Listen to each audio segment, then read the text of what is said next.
Unang-una nakakalungkot po na mula sa pangalawang pinakamataas na leader ng bansa ay mukha pang nag-i-encourage siya sa mga tao na magalit sa gobyerno.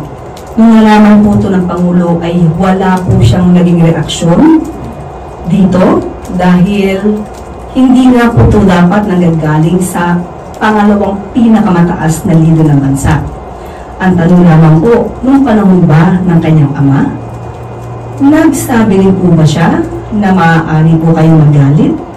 Lalong-lalo na po, nung ang kanyang ama ay nabansagan at nabigyan po at kinilala bilang most corrupt noong 2017. Matatandaan niyo po ba yun?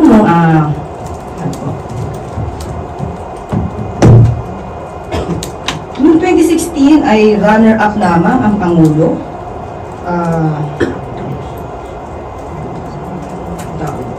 Noong 2016, runner-up lang si Pangulo bilang most corrupt.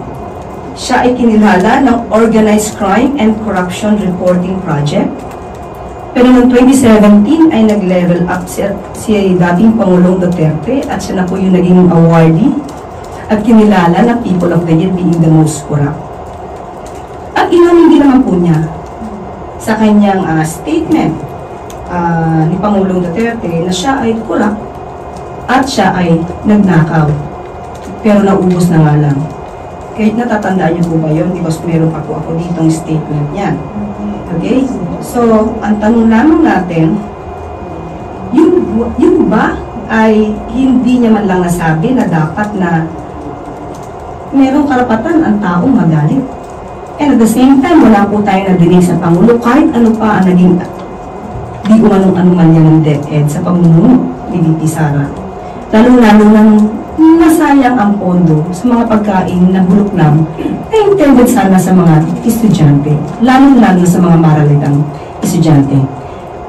So, being the Vice President, siya bilang Vice President, mas maganda po sana kung siya ay mag-encourage sa mga tao na makipagtulungan lang instead of having this feeling of hatred against the government. Mas maganda po na sabay-sabay sana tayo umangat kaysa sa may mga ibang tao na gusto magpabagsak ng gobyerno. She's arguing that it's part of freedom of expression. Yes. Wala po tayong masasabi kung kanyang ine-express ang kanyang damdamin. Pero bakit naman ngayon lang? Mas marami naman din po nangyari noong panahon ng kanyang ama. So parang ang pag-encourage po ba niya na magalit ang tao, meron po ba itong link doon sa sinasabing destabilization? At pinapatungkol ng palagi na ang taong bayan ay dapat ng kumilos laban sa gobyerno. Tinanong po natin yan sa PCO na nakipag-usap kay Pangulo dahil tinanong natin dahil definitely alam natin na ito ay magiging issue. Ang tinanong po natin, ano po ba ang reaksyon ni Pangulong Marcos? Kilala po natin ang Pangulo. Hindi siya agad-agad nag-react sa mga ganito.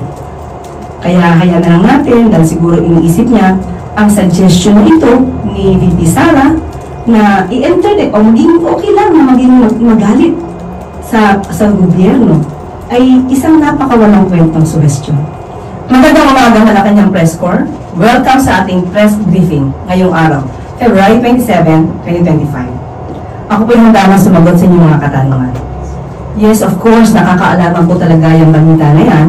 At magpagpupursigin pa po natin at paiigtingin po natin ang ating pwersa para pumasok po ang mga sinasabi at napagbibinta ng spies. At kailangan po talaga na mas matigting ang pagsisiguridad o pang-seguridad ng ating palasyo at of course ng Pangulo.